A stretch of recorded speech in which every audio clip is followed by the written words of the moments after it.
Bismillah. Bismillahirrahmanirrahim. Assalamualaikum warahmatullahi wabarakatuh. Innal hamdalillah nahmaduhu wa nasta'inuhu wa nastaghfiruhu wa nastahdihi wa natubu ilayh.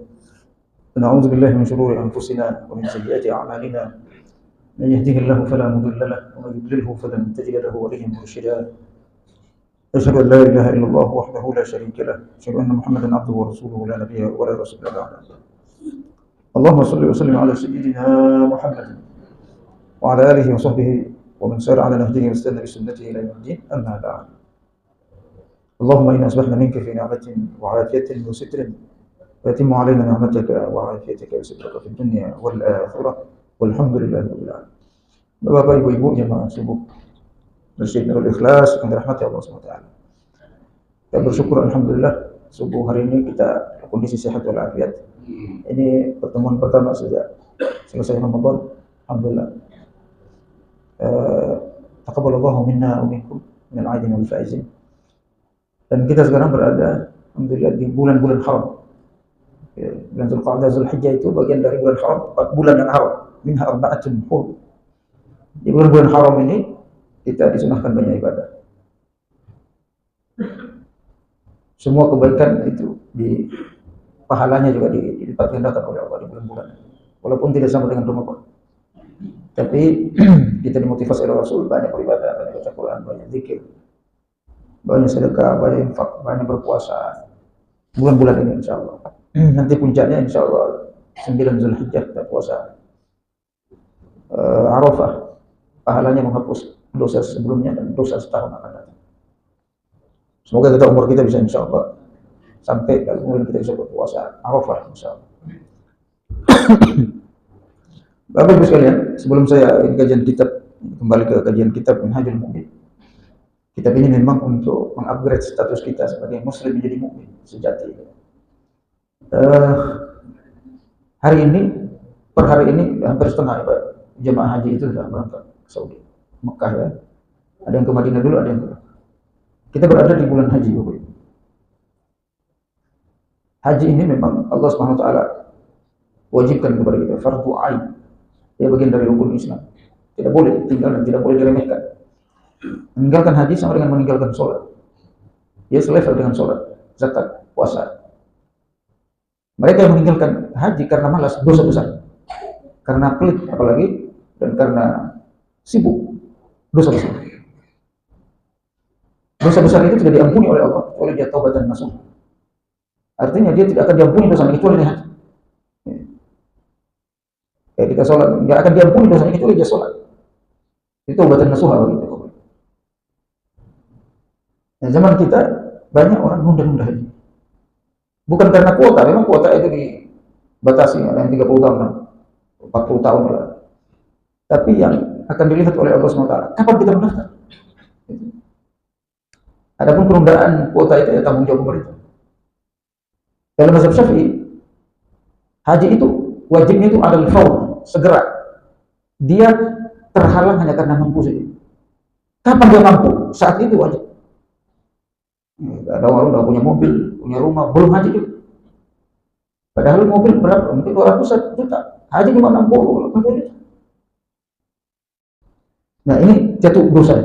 Hati-hati kita. Walillahi 'alan nasi hajjul baiti man istata'a ilaihi sabila. Wa man kafara fa inna Allaha ghaniyyun 'anil 'alamin. Haji itu bagi manusia wajib kata Allah. Baitullah al-Haram. Siapa yang kafir? Kata Allah kafir ini enggak mau. Bisa main sama Allah, kafar yang nggak mau nunda-nunda bahasa kafir. Allah nggak nyebut faman lam yastati, enggak. Faman kafar, siapa mengkufuri haji, maksudnya nggak mau, berat. Fa inna Allaha ghaniyyun 'anil 'alamin. Maka Allah Maha Kaya dari seluruh alam semesta. Allah punya yang memiliki alam semestanya Allah Taala. Oleh karena itu jangan tunda-tunda. Kapan kita mampu harus haji. Sepakat para ulama, 4 mazhab itu sepakat meyakini bahwa haji tidak penting, itu bisa kufur, bisa keluar dari Islam. Nggak penting-penting amat haji, umroh aja bisa kufur. Beda umroh dan haji. Haji itu rukun Islam, umroh itu sunnah. Nah ini saya selalu sampaikan kepada umat, jangan sampai kita berdosa. Kita tunda-tunda haji. Ada kemarin teman saya yang punya pesantren, istrinya itu teman istri. Dia ingin haji, tapi mau haji 10 tahun lagi karena udah nabung 10 tahun lagi. Jadi saya umur saya masih sampai atau enggak, saya haji tahun ini. Lalu dia zikir terus, doa siang malam, lama loh, minta haji. Akhirnya tahun ini bisa haji. Nggak tahu gimana caranya, tahun ini bisa haji keluarga. Jadi haji itu keseriusan kita aja sebenarnya. Kalau niat kita serius, insya Allah. Saya waktu mahasiswa beberapa kali membimbing haji Bapak Ibu sekalian. Nyampe di sana itu saya nyambut orang-orang yang nggak bisa bahasa Indonesia, yang belum pernah naik pesawat, bahkan jarang naik mobil, kumpul-kumpul. Pedalaman Kalimantan, pedalaman Irian Jaya, pedalaman Sulawesi, naik haji. Saya bilang, bisa naik haji. Kerjanya apa? Kebun aja. Kerjanya sawah. Di kota-kota besar jarang. Ada yang banyak sekali yang belum haji di kota-kota besar. Padahal mampu. Kenapa? Karena dia ingin haji. Allah bayar dari jauh pelosok bisa sampai. Nah, begitu juga di negara-negara lain, mesti dari India yang jauh sekali. Buru-buru bahasa Inggris, bahasa Arab nggak bisa. Tapi dari jauh bisa sampai haji. Karena keinginan mereka kuat. Saya kebetulan dari Sulawesi. Rata-rata Sulawesi itu jamaahnya banyak. Dan rata-rata itu nggak bisa bahasa Indonesia haji. Nggak pernah naik mobil. Orang di kampung banget di Sulawesi. Ngapain? Kerjanya apa? Sawah. Bisa haji. Karena seumur hidup sekali. Nah, zaman sekarang ini orang mengusahakan haji itu dia agak entar aja. Kita kan nggak tahu aja. Kan ditanya oleh Allah SWT tentang rukun Islam. Rukun Islam itu kalau ditunda-tunda Bapak Ibu sekalian, dosa besar. Konsekuensi dosa besar itu kalau meninggal hari itu jangan berangkat masuk neraka jahanam. Itu ijma ulama dalam akidah Ahlussunnah wal Jamaah. Nunda haji padahal dia mampu, dosa besar. Pelakunya masuk neraka jahanam walaupun tidak abadi. Lalu bagaimana bertobat? Tobatnya haji. Gitu, Masya Allah. Cuma kita tidak berasa, dosa itu tidak berasa. Dan semoga kita insya Allah bisa naik haji segera. Sudah punya uang misalnya 100 juta aset itu, nabung cuma. Kalau sudah daftar, nah itu urusan pemerintah, bukan urusan kita. Ya Allah, saya sudah daftar ya Allah. Selesai. Kewajiban kita gugur sebagai umat. Ada lagi nunggu nanti tadi, nunggu dulu 300 juta haji furoda, nggak nyampe uangnya 300 juta, nggak jadi. Itu daftar kan, sehingga kita beban kita hadapan Allah seiringan. Baru sekali dirahmati Allah. Haji ini memang hikmahnya banyak sekali, diantaranya memperbaiki akhlak. Nah, hari ini kita akan bahas tentang akhlak di kitab ini. Saya fokuskan akhlak pada kajian hari ini karena memang kita krisis akhlak. Krisis akhlak. Baik dia pemimpin maupun rakyat zaman sekarang itu akhlak. Sekarang ini lagi ramai ijazah palsu. Masya Allah. Jangan-jangan semuanya palsu selama ini. Ini masalah akhlak.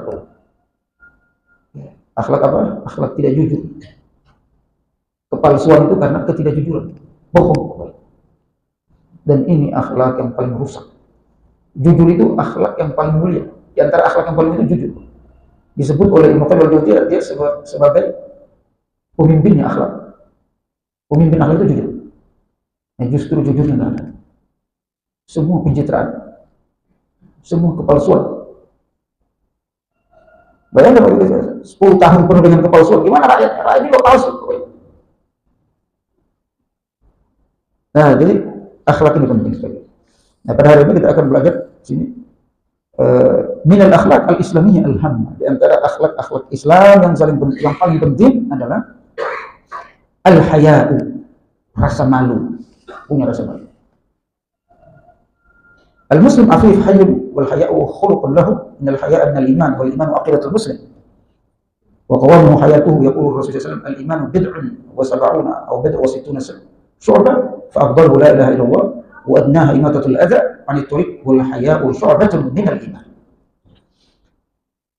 Kata Rasulullah SAW, ya, jadi iman itu rasa malu itu bagian dari akidah.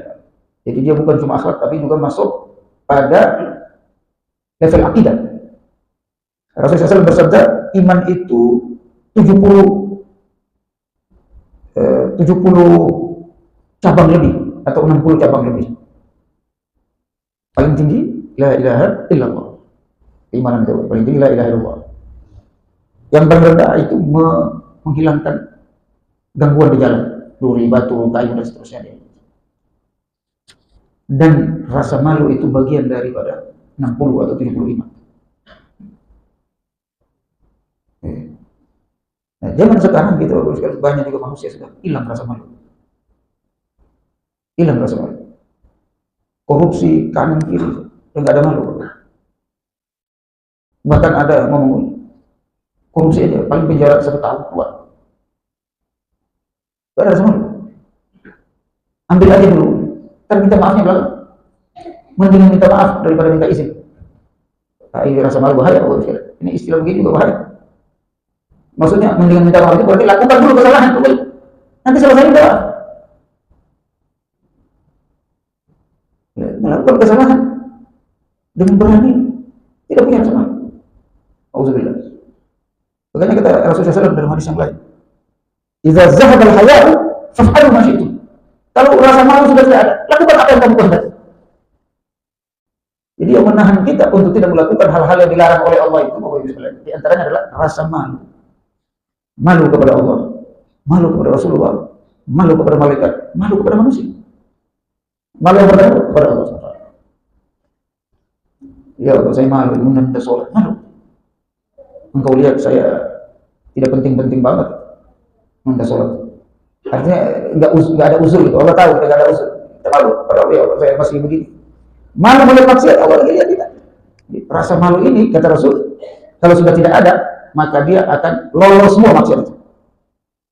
Semua maksiat akan bisa dilakukan tanpa rasa malu. Tapi kalau rasa malu tinggi, insya Allah kita akan terhalangi melakukan hal yang dilarang oleh Allah SWT. Dalam riwayat Nabi yang paling punya rasa malu tinggi itu Nabi Musa.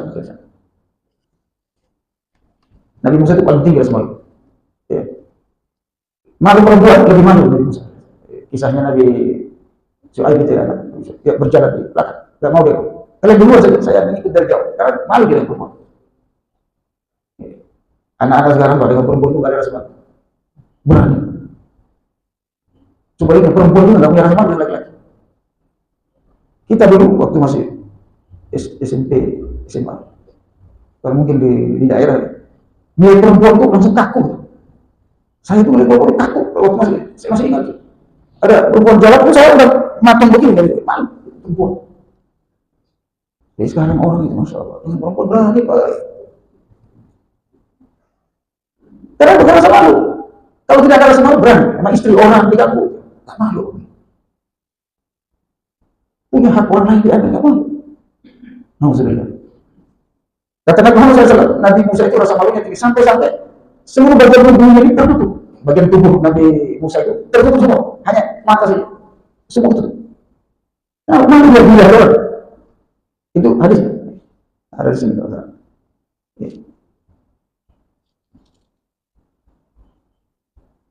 Rasa malu tinggi para nabi. Nabi Muhammad SAW ketika disuruh mi'raj, Nabi Musa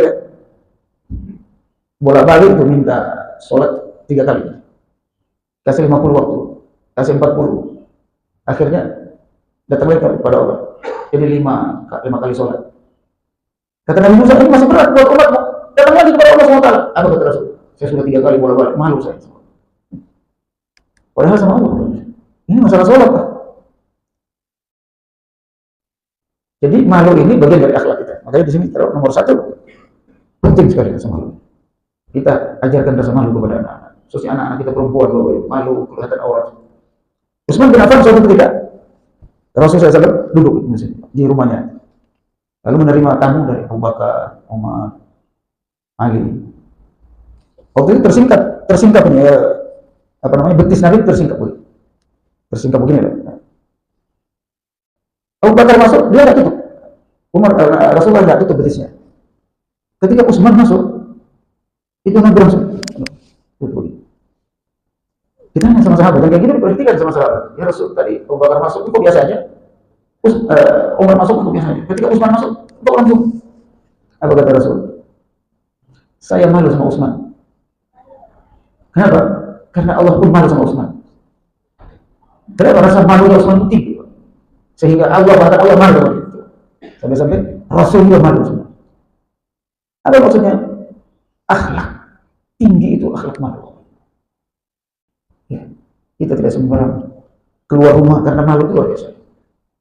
Nah, sekarang itu disebut sama orang malu keluar rumah itu disebut apa? Anak-anak robot disebut introvert. Disebut introvert. Jadi anaknya itu kalau keluar rumah apa ya? Kadang istilah-istilah barat, psikologi barat ini harus kalian mengeluarkan kita dari Islam, mengeluarkan kita dari akhlak Islam. Contoh lain dari Islam, psikologi ini menghilangkan ajaran Islam.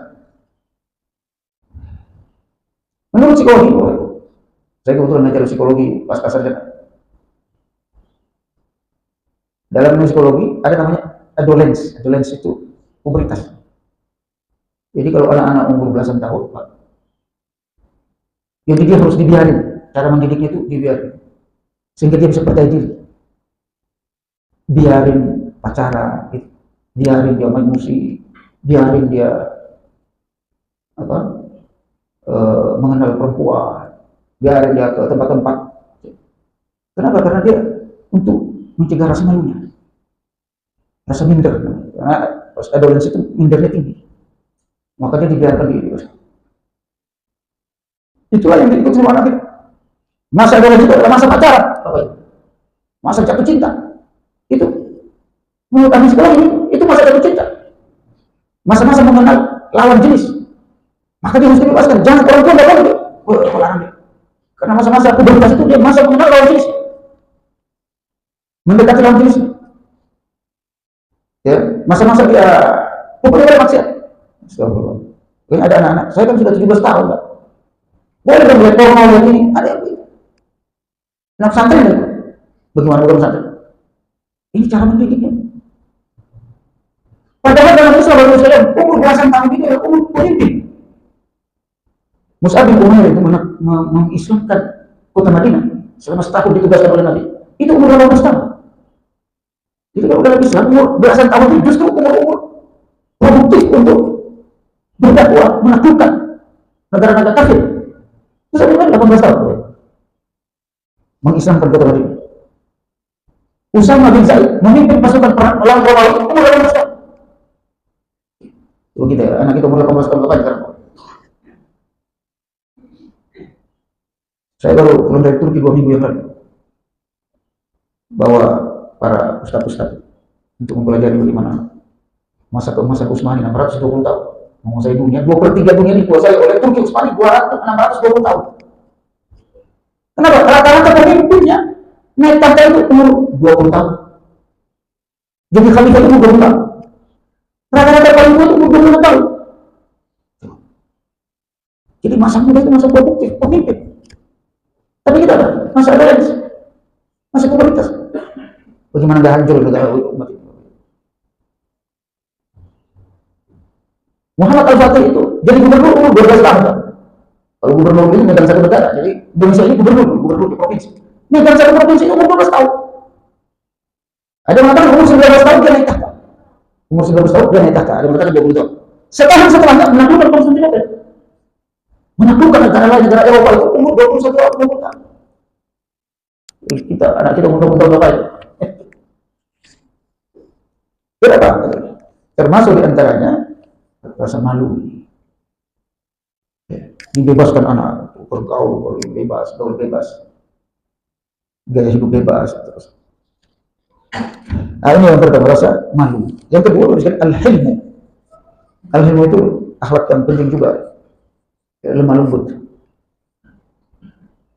Huwa adamul ghadabi illa lillahi jallat qudratuhu. Wa kana Rasulullah SAW la yaghdabu li nafsihi wa innama yaghdabu idza intahakat hurmatun min hurmatillah. Rawahul Bukhari. Nabi sallallahu alaihi wasallam manusia paling lembut.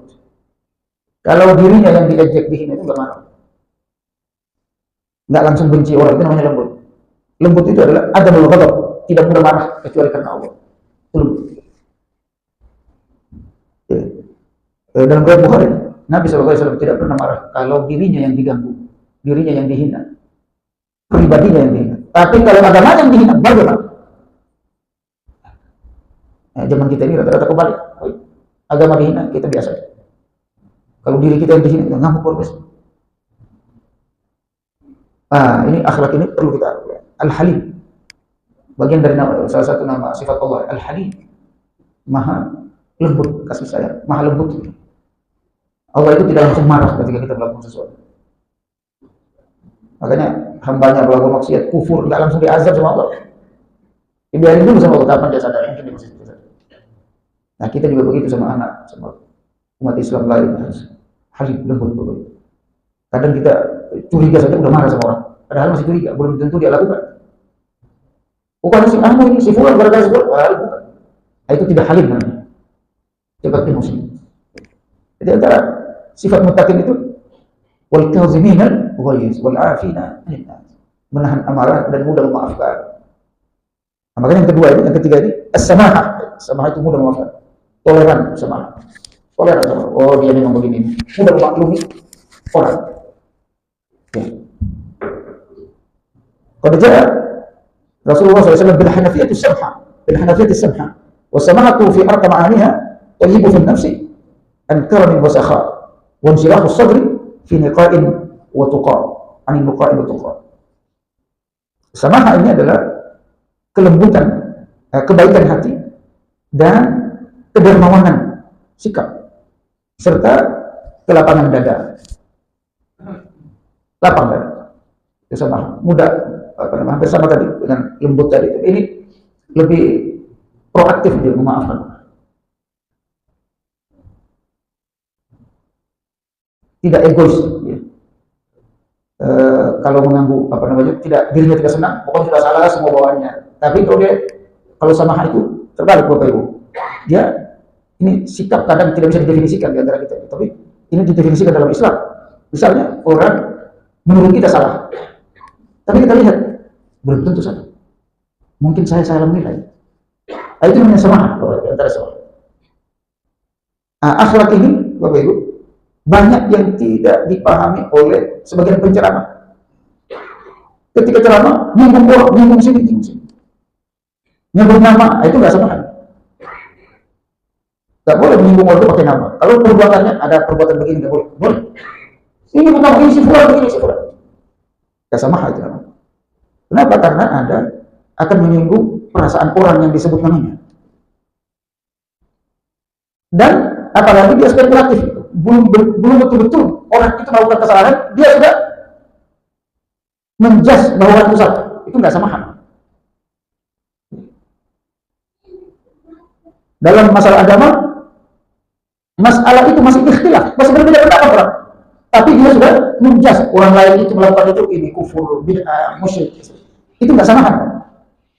Tidak toleran dengan pendapat orang. Mungkin ada dalil dia. Dikit-dikit nggak ada dalil. Padahal ada dalil, cuma dia nggak tahu. Mestinya dia bilang, saya belum tahu dalilnya. Itu samahah, itu akhlak. Jangan kita kan begitu. Dikit-dikit ini ada dalilnya. Ini bid'ah, nggak dilakukan oleh Rasulullah. Padahal dia tidak hidup di zaman Rasul.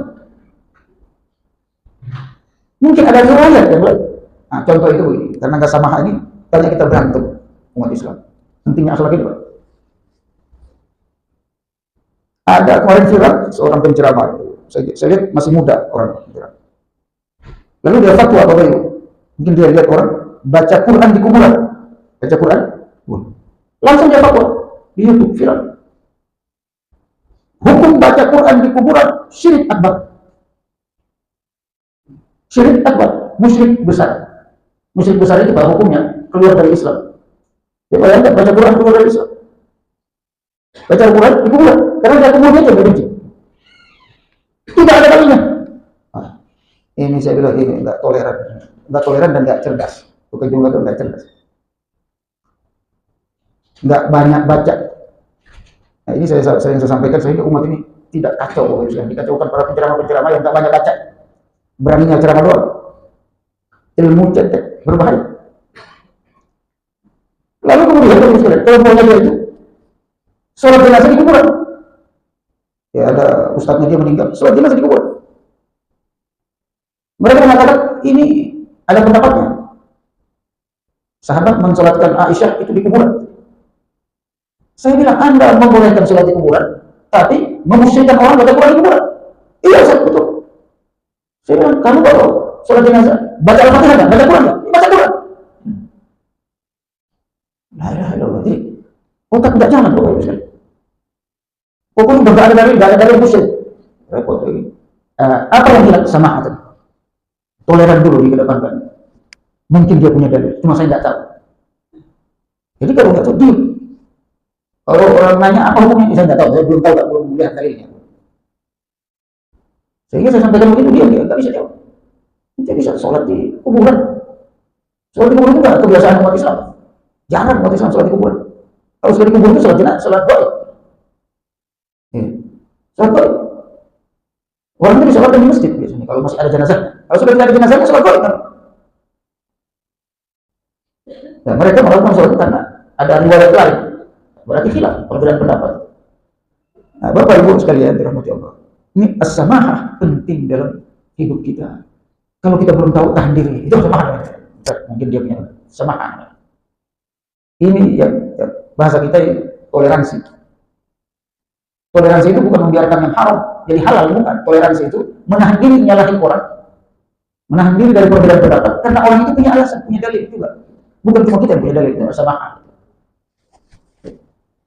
Yang keempat, ar-rifqu. Rifqu ini hampir sama dengan al-halim tadi, lemah lembut. Ada berlebihan fil umuri kulliha. Ar-rifqu itu semua lemah lembut dalam segala hal. Kepada hewan, kepada manusia. Gak mudah bentak orang, rifqu. Ucapannya lembut, bersikap sama orang nyaman, lembut, kasih sayang. Itu rifqu. Suatu ketika Aisyah dan Rasulullah naik bendi yang ditarik oleh kuda. Lalu Aisyah ingin cepat kudanya, lalu dicampuk oleh Aisyah biar kudanya cepat. Kata Rasulullah SAW, jangan dicampuk kudanya, dia juga merasakan sakit.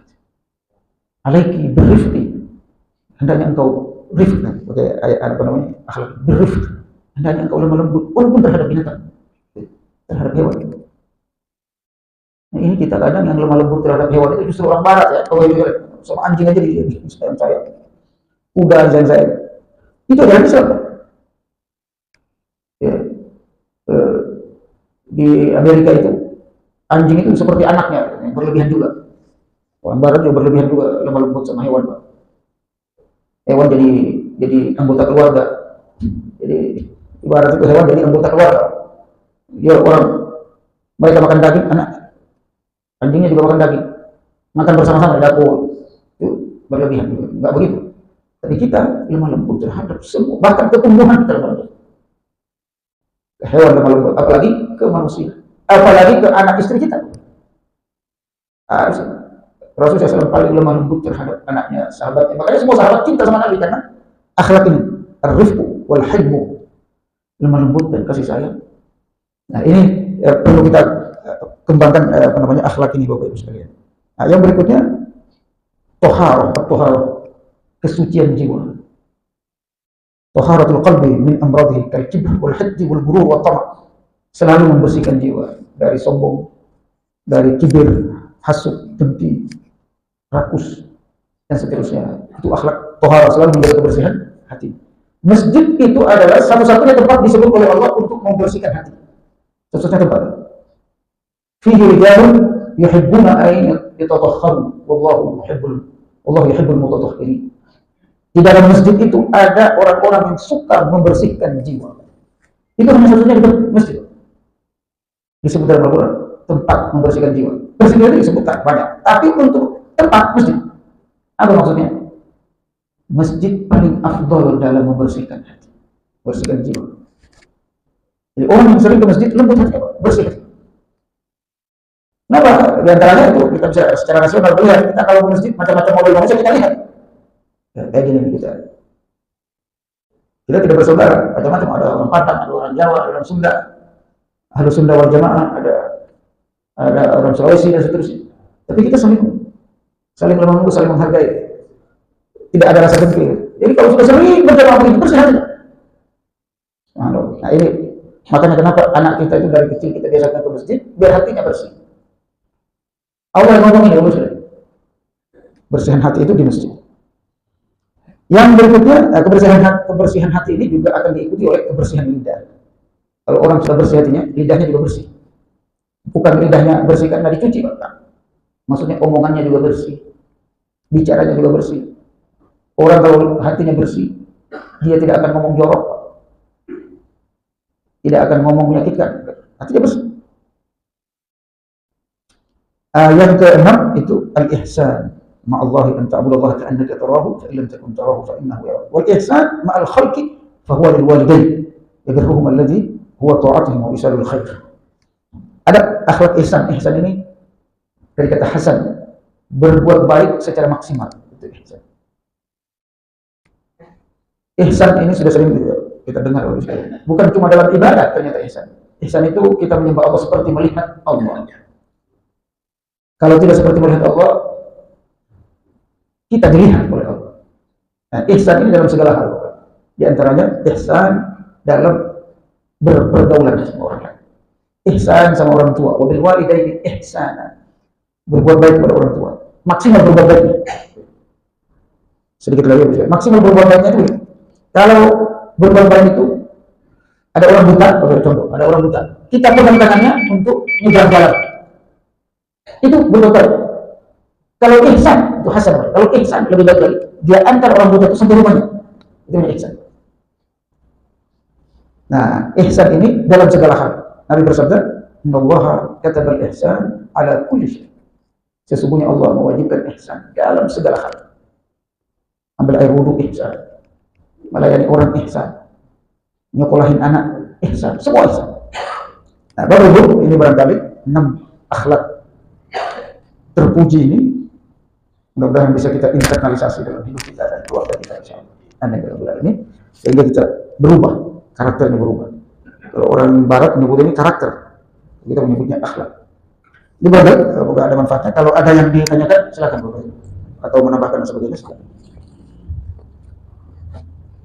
Silakan 1, 2, silakan.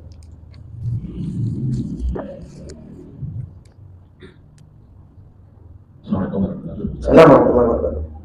Kalau melihat dari secara Islam kemudian bagaimana Islam kemudian dihancurkan semuanya oleh Allah, kemudian semua bersama digunakan, kemudian rasa-rasa yang berhasil berlari ke Eropa kemudian jadi sama renaissance. Saat ini kan kita akan bertanya kepada Bapak Islam jauh sebelum masa kehidupan di Eropa. Dan kalau kita lihat dari konsep ini, merasa kalau sampai pemimpin umur 21 ketika dimulai mereka memimpin itu kan punya tanggung jawab strategi, kemudian mana kepentingan umum, mana untuk menempatkan diri dari kemudian pada waktu melakukan kembali pemerintah berarti kan juga harus punya strategi dan melatih sistem kemudian dimulai jadi karena semua akan berkaitan. Karena kalau kita lihat Alexander bercerita itu 28. Kalau Alexander 21% di tahun berikutnya itu pendidikannya sebenarnya kan menjadi pemimpin bukan saja pemimpin, tapi kan panglimanya itu kan pasti harus urut sama paling tidak rajanya minimal tahu lah dasar pendidikan strategi, bukan hanya itu bagaimana dengan politika. Itu pendidikannya mulai kapan? Semangat kita di era sekarang bisa mengatakan ada buku yang kita bisa selamatkan dari perpustakaan dan ya, saya jawab dulu Bapak Ibu. Ini penting ini. Kok bisa belasan tahun bisa jadi pemimpin?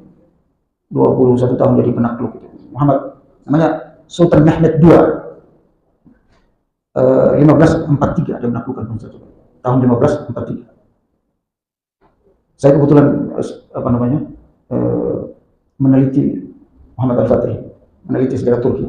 Saya baca serius tentang Turki Utsmani, sejarah mereka, kenapa dia bangkit begitu luar biasa dan bertahan 620 tahun, 6 abad lebih.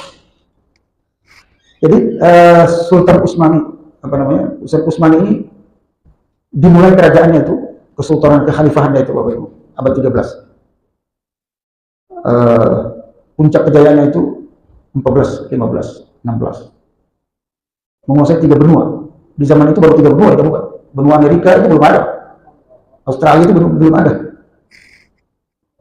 Australia kan baru sekitar 200 tahun, 100 tahun. Amerika baru 200 tahun. Seluruh Eropa, daratan Eropa sampai Serbia, sampai Inggris, Italia, Prancis itu ada pangkalan militer Utsman.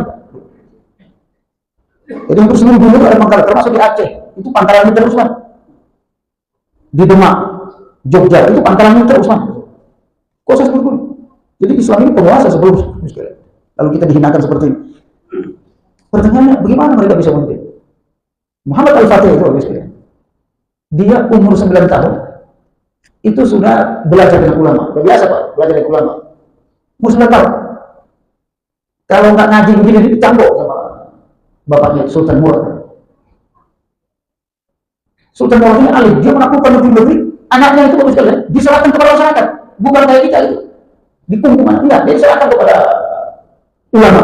Dia tidak saya. Sultan Ahmad ini, Mehmet II ini, dia berdua kakak adik itu 4 atau 5 orang. Sultan Murad itu sekali, anak-anaknya itu diberikan tanggung dari umur 9 tahun, 10 tahun, tanggung jawab. Bayangkan dia sudah wali kota, bukan gubernur, umur 12 tahun jadi wali kota. Umur belasan tahun sudah biasa memimpin pasukan.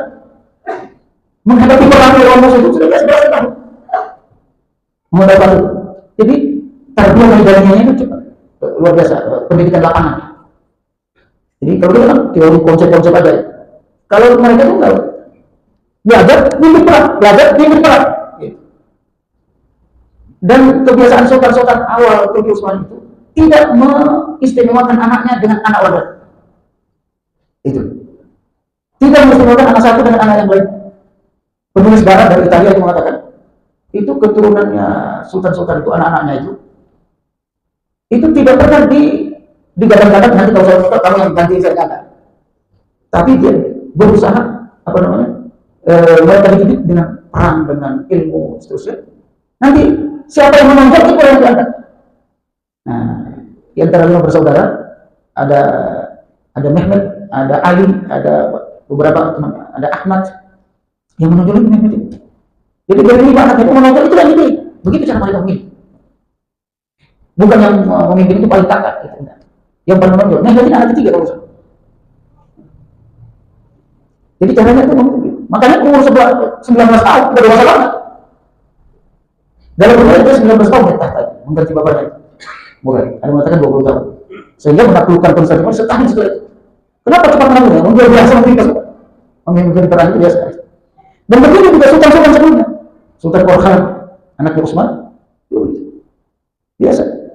Yang paling tua naik tahta dari 38 sultan Utsmani itu Sultan Salim I. Naik tahta umur 40. Paling tua. Rata-rata itu 26, 25, 21, 19. Dan itu sukses.